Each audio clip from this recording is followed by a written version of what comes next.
Hi friends, എല്ലാവർക്കും movie മാനി മലയാളത്തിൻ്റെ പുതിയ എപ്പിസോഡിലേക്ക് വീണ്ടും സ്വാഗതം. ദിലീഷ് പോത്തനും റോഷൻ മാത്യൂസും കേന്ദ്ര കഥാപാത്രങ്ങളെ അവതരിപ്പിച്ച റോന്ത് എന്ന ഷാഹി കബീർ ചിത്രം കണ്ടതിന് ശേഷം എനിക്ക് അതിൽ നിന്നും കണ്ടെത്താൻ സാധിച്ചുള്ള കുറച്ച് കാര്യങ്ങളാണ് ഇന്നത്തെ എപ്പിസോഡിലൂടെ നിങ്ങളുമായി ഷെയർ ചെയ്യാനായി പോകുന്നത്. വീഡിയോയിലേക്ക് കിടക്കുന്നതിന് മുമ്പ് ഈ പറയാൻ പോകുന്ന കാര്യങ്ങൾ നിങ്ങൾക്ക് സ്പോയിലറായി പോകണമെന്നുണ്ടെങ്കിൽ തീർച്ചയായിട്ടും ചിത്രം കണ്ടിട്ടുണ്ടെന്ന് നിങ്ങൾ ഉറപ്പുവരുത്താൻ ശ്രമിക്കുക. നമുക്കിനി ഒട്ടും സമയം വേണ്ട, നേരെ വീഡിയോയിലേക്ക് വരാം. ചിത്രത്തിന്റെ കഥ നടക്കുന്നത് ക്രിസ്മസിനോട് അടുത്ത ദിവസമായിട്ടാണ്. ഡിസംബർ 20, 21 ദിവസങ്ങളിലായിട്ടാണ് പറഞ്ഞു പോകുന്നത്. ഇത് കൂടാതെ തന്നെ ചിത്രത്തിൽ ഉടനീളം ക്രിസ്ത്യാനിറ്റിയെ പറ്റിയും ദൈവങ്ങളെ പറ്റിയുമുള്ള ഒരുപാട് കാര്യങ്ങൾ പറഞ്ഞു വെക്കുന്നുമുണ്ട്.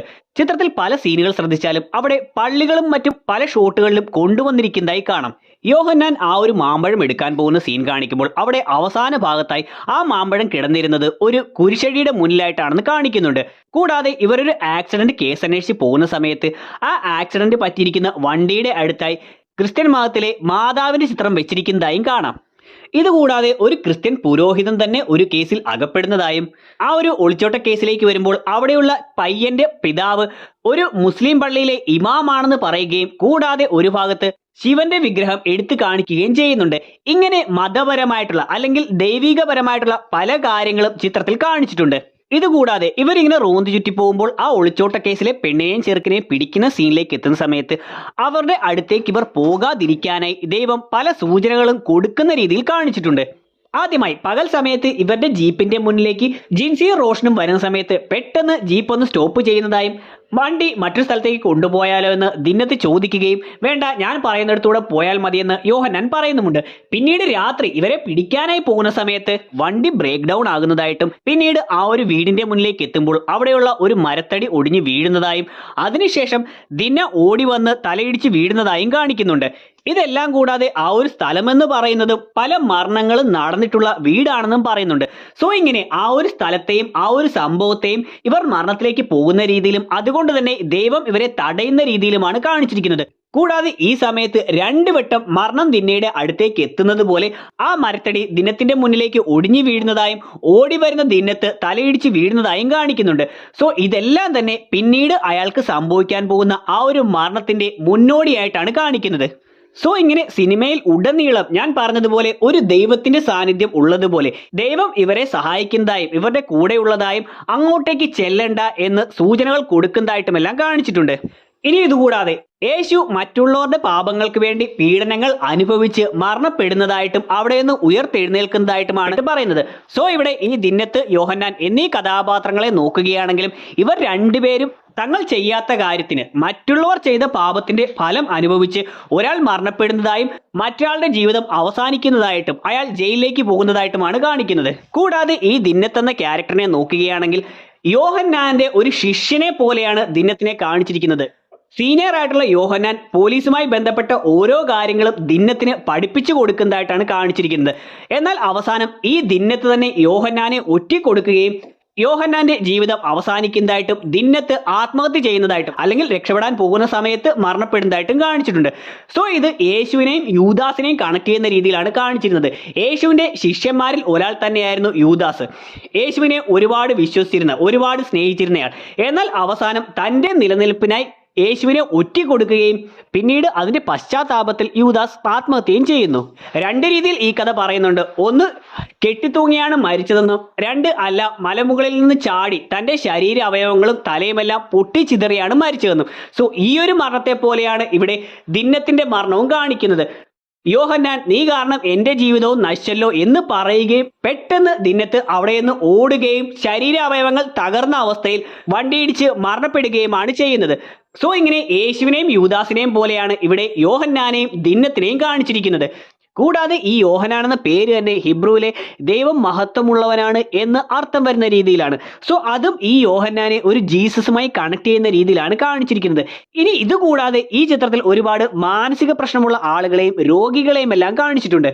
സോ ഈ ജീസസിന്റെ കാര്യത്തിലും മറ്റും ജീസസ് ഒരുപാട് രോഗികളെ രോഗത്തിൽ നിന്നും മറ്റും രക്ഷിച്ചിട്ടുണ്ടെന്നും ഒരു സ്പിരിച്വൽ ലീഡറാണ്, മാനസികമായിട്ട് ശക്തി നൽകുന്ന ആളാണ് എന്നെല്ലാം പറഞ്ഞിട്ടുണ്ട്. സോ ഇതുകൊണ്ടാണ് ഈ ചിത്രത്തിൽ ഇങ്ങനെ ഒരുപാട് മാനസിക പ്രശ്നം ഉള്ളവരുടെയും രോഗികളുടെയും എല്ലാം അടുത്ത് ഒരു സഹായം എന്നതുപോലെ ഈ യോഹന്നാനും മറ്റും എത്തുന്നതായി കാണിച്ചത്. ചിത്രത്തിൽ ഒരുപാട് തവണ കുട്ടികളെ കുറിച്ച് കാണിച്ചിരിക്കുന്നതായി കാണാം. ഈ കുട്ടികൾ ഒരുപാട് ദുരന്തങ്ങൾ അനുഭവിക്കുന്നതായിട്ടും മാതാപിതാക്കളിൽ ആരെങ്കിലുമെല്ലാം നഷ്ടപ്പെട്ടവരായിട്ടുമെല്ലാമാണ് കാണിച്ചിരിക്കുന്നത്. അതിൽ 2 കുട്ടികളുടെ അമ്മ മരണപ്പെട്ടിരിക്കുന്നതായും ഒരു കുട്ടിയുടെ അച്ഛൻ അവസാനം മരിക്കുന്നതായിട്ടും ഒരു കുട്ടിയെ അച്ഛൻ ക്രൂരമായിട്ട് ഉപദ്രവിക്കുന്നതായിട്ടും എന്നീ രീതികളിലുമെല്ലാം കാണിച്ചിട്ടുണ്ട്. സോ ചിത്രത്തിൽ ഇങ്ങനെ ക്രിസ്മസിനെ പറ്റി പറയുന്നത് കൊണ്ട്, യേശുവിന്റെ ജനനത്തെ പറ്റി പറയുന്നത് കൊണ്ടാണ് ഇങ്ങനെ ഉണ്ണിയേശു എന്നുള്ള രീതിയിൽ ചിത്രത്തിൽ ഉടനീളം പല കുട്ടികളെയും കാണിച്ചു പോയത്. സോ ഇതുകൊണ്ട് തന്നെയാണ് ചിത്രത്തിൽ ഉടനീളം ക്രിസ്മസുമായും ക്രിസ്ത്യാനിറ്റിയുമായും ബന്ധപ്പെട്ട് വരുന്ന രീതിയിൽ ഒരുപാട് കാര്യങ്ങൾ കാണിച്ചു പോയിരിക്കുന്നത്. മറ്റൊന്ന്, ജിൻസി എന്ന ക്യാരക്ടറിന്റെ വീട് കാണിക്കുന്ന സമയത്ത് ജിൻസിയുടെ വിവാഹം അടുത്ത ആഴ്ചയാണ് എന്ന് പറയുന്നത് കൊണ്ട് തന്നെ അവിടെ എഴുതിക്കൊണ്ടിരുന്ന കല്യാണക്കുറികൾ വെച്ചിരിക്കുന്നതായിട്ടും മറ്റൊരു ഭാഗത്ത് ശോഭയിലായി കല്യാണത്തിനും മറ്റും എടുത്തിരിക്കുന്ന ഡ്രസ്സുകളുടെ കിറ്റുകൾ കിടക്കുന്നതായിട്ടും കാണാം.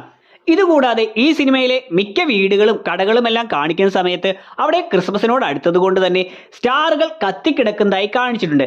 ഇതുപോലൊരു സ്റ്റാർ തന്നെ ജിൻസിയുടെ വീട്ടിൽ ഉണ്ടെങ്കിലും അത് കത്തിച്ചിട്ടില്ല എന്നാണ് ആ ദിവസം കാണിക്കുന്നത്. സോ ഇതിന് കാരണം ആ ഒരു ദിവസത്തെ അവരുടെ മാനസികാവസ്ഥയെ സൂചിപ്പിക്കുന്നത് പോലെ മകൾ ഒളിച്ചോടിയത് കൊണ്ട് ആ ഒരു ടെൻഷനും നാണക്കേടുമെല്ലാം കൊണ്ടാകാം അവർ സ്റ്റാർ ഇട്ടിട്ടുണ്ടെങ്കിലും അത് കത്തിക്കുന്ന കാര്യമൊന്നും ശ്രദ്ധിച്ചിട്ടില്ല എന്ന് കാണിച്ചിരിക്കുന്നത്. അതുപോലെ തന്നെ ആ കുട്ടിയെ അടച്ചിടുന്ന ആളുടെ വീട്ടിലേക്ക് എത്തുന്ന സമയത്ത് അയാളുടെ വീടിന്റെ അകത്തായി 2 പലകകൾ ചാരി വെച്ചിരിക്കുന്നതായും അതുപോലെ തന്നെ വീടിന്റെ പുറത്തായും ജനലിന് താഴെ അത്തരം പാളികൾ വെച്ചിരിക്കുന്നതായും കാണാം. സോ ഇത് ഈ ഒരു ക്യാരക്ടറിന് മകനെ ആരെങ്കിലും തട്ടിയെടുക്കാൻ വരുമോ എന്നുള്ള ഭയം ഉള്ളത് കൊണ്ട് പുറത്തേക്ക് നിരീക്ഷിക്കുന്നതിന് തടസ്സമായി നിൽക്കുന്ന ഫുൾ കവറായിട്ടുള്ള ആ തടിപ്പാളികൾ മാറ്റി പകരം മുഴുവൻ ഗ്ലാസ് ഇട്ടിട്ടുള്ള അലൂമിനിയം ഫ്രെയിമുകൾ വെക്കുകയും അതുകൊണ്ട് തന്നെ ഇളക്കി മാറ്റിയിട്ടുള്ള ഈ പാളികൾ അവിടേക്ക് വെച്ചിരിക്കുന്നതാണെന്ന് മനസ്സിലാക്കാം. കൂടാതെ അയാളുടെ വീട് കാണിക്കുന്ന സമയത്ത് അവിടെ സെപ്റ്റംബർ ഒക്ടോബർ മാസത്തിലെ കലണ്ടർ ഇട്ടിരിക്കുന്നതായിട്ടാണ് കാണിച്ചിരിക്കുന്നത്. സോ സിനിമയുടെ കഥ അപ്പോൾ നടന്നുകൊണ്ടിരിക്കുന്നത് ഡിസംബർ 20-നാണ്. സോ അയാൾക്ക് മാനസിക പ്രശ്നമുള്ളത് കൊണ്ട് ഇത്തരം കാര്യങ്ങളൊന്നും അയാൾ ശ്രദ്ധിക്കുന്നില്ലെന്ന രീതിയിലാണ് ആ ഒരു കാര്യം കാണിച്ചിരിക്കുന്നത്. കൂടാതെ പുറത്തുള്ള പട്ടിയെ ചെങ്ങലക്കിടുന്നതിന് പകരം കയർ കൊണ്ട് കെട്ടിയിട്ടിരിക്കുന്നതായി കാണിച്ചതും ഇത്തരത്തിലുള്ള അയാളുടെ അവസ്ഥയെ സൂചിപ്പിക്കുന്ന നിലയായിരിക്കും.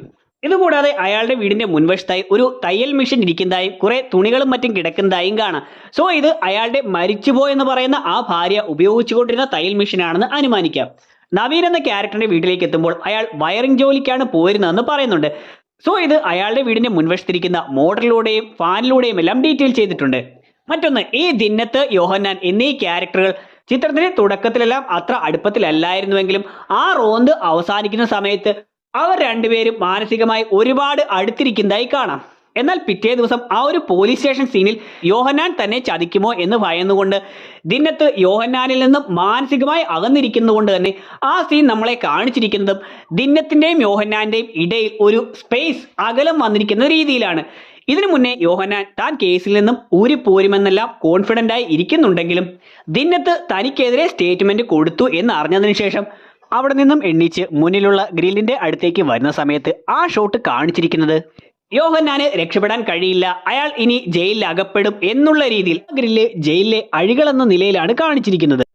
പിന്നീട് മറ്റു പലർക്കും തോന്നാവുന്ന ഒരു സംശയമാണ് ദിന്നത്ത് തന്റെ അച്ഛൻ മാനസിക പ്രശ്നമുള്ള ആളായിരുന്നുവെന്നും സൂയിസൈഡ് ചെയ്തിരുന്നുവെന്നും പറഞ്ഞതിന് ശേഷം പിന്നീട് വരുന്ന സീനിൽ ദിന്നത്ത് ഒരു കിണറ്റിലേക്ക് നോക്കിയിരിക്കുമ്പോൾ ഒരാളെ പൊക്കിയെടുക്കുന്നതായി കാണിച്ചിട്ടുണ്ട്. സോ പലർക്കും അത് ഒരുപക്ഷെ ദിന്നത്തിന്റെ അച്ഛന്റെ മരണവുമായി ബന്ധപ്പെട്ട കാര്യമാണോ എന്നൊരു സംശയം ഉണ്ടാകാം. എന്നാൽ അത്തരത്തിലല്ല. ആ കിണറും മറ്റുമോ ശ്രദ്ധിക്കുകയാണെങ്കിൽ ദിന്നത്ത് ആ നോക്കുന്ന സെയിം കിണർ തന്നെയാണ് ഇവിടെ കാണിച്ചിരിക്കുന്നതെന്നും മുൻപ് ആ കിണറ്റിൽ മരണപ്പെട്ട ആരുടെ കാര്യം അവിടേക്ക് നോക്കിയ സമയത്ത് ദിന്നത്തിന് ഓർമ്മ വന്നിട്ടുള്ളതാണെന്ന് മനസ്സിലാക്കാം. എന്നാൽ ദിന്നത്തിന്റെ അച്ഛന്റെ കാര്യം പറയുന്നത് ദിന്നത്ത് ഹോസ്പിറ്റലിൽ ആയിരുന്ന സമയത്ത് താൻ അന്ന് മയങ്ങിപ്പോയപ്പോഴോ മറ്റോ ആ സമയം കൊണ്ട് അച്ഛൻ ആത്മഹത്യ ചെയ്തുവെന്നാണ്. സോ അതുകൊണ്ട് തന്നെ ഇവിടെ കാണിച്ചിരിക്കുന്നത് ഒരിക്കലും ദിന്നത്തിന്റെ അച്ഛന്റെ കാര്യമല്ല, ദിന്നത്ത് മുന്നേ അറ്റൻഡ് ചെയ്തിട്ടുള്ള ഒരു മാനസിക രോഗിയുടെ കാര്യം അവിടെ വെച്ച് പെട്ടെന്ന് ഓർത്തുപോയി എന്ന രീതിയിൽ മാത്രമാണ് കാണിച്ചിരിക്കുന്നത്. ഇനി സിനിമയുടെ എൻഡിങ്ങിനെ കുറിച്ചൊന്ന് പറയാം. അതായത് നവീന്റെ മരണത്തിന് കാരണമാകുന്ന ആ 4 പേരെ കേസിലെ ആദ്യത്തെ 4 പ്രതികളായി കണക്കാക്കുന്നുണ്ടെങ്കിൽ പിന്നെ എന്തിനു വേണ്ടിയാണ് ദിന്നത്തിനെയും യോഹന്നാനെയും 5 പ്രതികളായി എന്തിനു വേണ്ടിയാണ് അതിലേക്ക് ഉൾപ്പെടുത്തിയത്? അതുകൊണ്ട് ആദ്യത്തെ 4 പ്രതികൾക്ക് എന്താണ് ഗുണം എന്നൊരു സംശയം പലർക്കും ഉണ്ടാകാം. സോ അതിന് കാരണം ചിത്രത്തിന്റെ എൻഡിങ്ങിൽ യോഹന്നാൻ തന്നെ പറയുന്നുണ്ട്. അതായത് അരുണിനെ ഇവർ പിടിക്കാൻ കാരണമാകുന്നതും മറ്റും ഈ യോഹന്നാനിലൂടെ ഈ സീനിയർ ഓഫീസർ ആ കാര്യങ്ങൾ മനസ്സിലാക്കുകയും അത് ഇവർക്ക് കൈമാറുന്നത് കൊണ്ടുമാണ്. സോ അങ്ങനെ വരുമ്പോൾ ഈ നവീന്റെ കൊലപാതകത്തെ പറ്റി അന്വേഷിക്കുന്ന സമയത്ത് അതിലെ പ്രധാന സാക്ഷിയാകേണ്ടിയിരുന്നത് യോഹന്നാനായിരുന്നു. സോ യോഹന്നാൻ അങ്ങനെ സാക്ഷി പറയുകയാണെങ്കിൽ തീർച്ചയായിട്ടും ഈ 4 പ്രതികളും അതോടൊപ്പം ഈ സീനിയർ ഓഫീസറും ആ കേസിൽ ഇൻവോൾവ് ആകും. സോ അങ്ങനെ വരാതിരിക്കാൻ അയാൾക്ക് സ്വയം രക്ഷപ്പെടുന്നതിന് വേണ്ടിയും തന്റെ ബന്ധത്തിലുള്ള അവനെയും കൂട്ടുകാരെയും എല്ലാം രക്ഷിക്കുന്നതിന് വേണ്ടിയും യോഹന്നാനെയും ദിനത്തിനെയും മനഃപൂർവ്വം ആ കേസിലേക്ക് ഉൾപ്പെടുത്തുകയും അതിലൂടെ കോടതി ഇവരുടെ രണ്ടുപേരുടെയും വാക്കുകൾ വിശ്വസിക്കാതിരിക്കുകയും ചെയ്യാനാണ് ഇവർ ശ്രമിക്കുന്നത്. സോ അതിൽ നിന്നെല്ലാം ഊരിപ്പോരാമെന്ന് യോഹന്നാൻ ആദ്യം കരുതുന്നുണ്ടെങ്കിലും ഭയവും സംശയം കൊണ്ട് ദിന്നത്ത് യോഹന്നാനെതിരെ ആ ഒരു സ്റ്റേറ്റ്മെന്റ് എഴുതി കൊടുത്തതിന് ശേഷം പിന്നീട് രക്ഷപ്പെടാൻ കഴിയാത്ത വിധത്തിൽ പൂർണ്ണമായും അതിലേക്ക് പെട്ടുപോവുകയാണ് ചെയ്യുന്നത്. സോ ഇത്രയും കാര്യങ്ങളാണ് ഈ ചിത്രം കണ്ടതിന് ശേഷം എനിക്ക് മനസ്സിലാക്കാൻ സാധിച്ചിട്ടുള്ള കാര്യങ്ങൾ. വീഡിയോയുടെ അവസാനിക്കുകയാണ്. വീഡിയോ നിങ്ങൾക്ക് ഇഷ്ടമായിട്ടുണ്ടെങ്കിൽ ലൈക്ക് ചെയ്യാനും ഷെയർ ചെയ്യാനും സബ്സ്ക്രൈബ് ചെയ്യാനും ശ്രമിക്കുക. വീഡിയോയെക്കുറിച്ചുള്ള നിങ്ങളുടെ അഭിപ്രായങ്ങൾ തീർച്ചയായിട്ടും വീഡിയോയുടെ കമന്റ് സെക്ഷനിൽ ഉൾപ്പെടുത്താം. ഇതുപോലെ നിങ്ങൾക്ക് കണ്ടെത്താൻ സാധിക്കുന്ന കാര്യങ്ങളും തീർച്ചയായിട്ടും വീഡിയോയുടെ കമന്റ് സെക്ഷനിൽ ഉൾപ്പെടുത്തുക. നമുക്ക് അടുത്ത എപ്പിസോഡിലൂടെ കാണാം. അതുവരെ ബൈ.